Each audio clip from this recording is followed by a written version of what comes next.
नमस्कार, मु चित्रा चित्रा अनुचिंता चैनल को आपन को बहुत बहुत स्वागत जनाऊँ। आरंभ करुछि मोर आजिर अनुचिंता कार्यक्रम।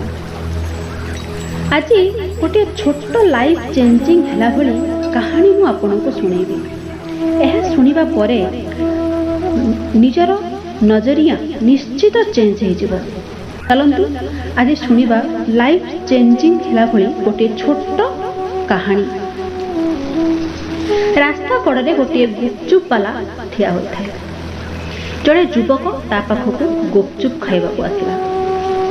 गुपचुप खाइबा भितरे दुई जनक भितरे कथावार्ता चली थाए। कथावार्ता भितरे मध्यरे से युवकटी से गुपचुप वाला को प्रश्न करथिला कि आदमी मेहनत करी आगो को बढ़ी थाए ना भाग्य बल से आगो को बढ़ी थाए। गुपचुप वाला जो आंसर देथिला ताहा सुनिला परे युवकटीर दिमागर थिबा सबु जाला एकदम परिष्कार हो जाइथिला। से गुपचुप वालाटी कहिला आपणकर बैंक रे लकर थिबो। युवकटी कहिला हां अछि। गुपचुप वालाटी पुनी कहिला सेही लकर रो चाबी ही एहारो आंसर। सबु लकर रो दुईटी चाबी थाए। गोटे आपणक पाखरे रही थाए और अन्यटी बैंक रो मैनेजर को पाखरे रही थाए।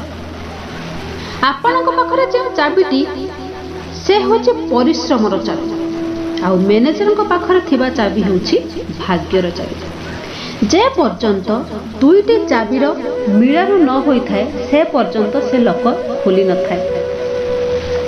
आपण हेउछंती कर्मयोगी पुरुष एवं मैनेजर हेउछंती भगवान। निजे निज चाबी को सबु बेले लगौथिबा दरकार। किए जाने केते बेले भगवान तांको चाबी लगै देबे।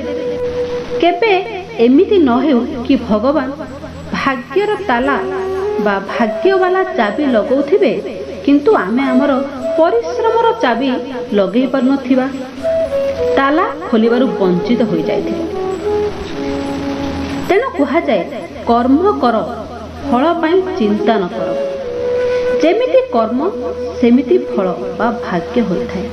तेणु भल कर्म कले भाग्य आपे आपे भल हो जाए।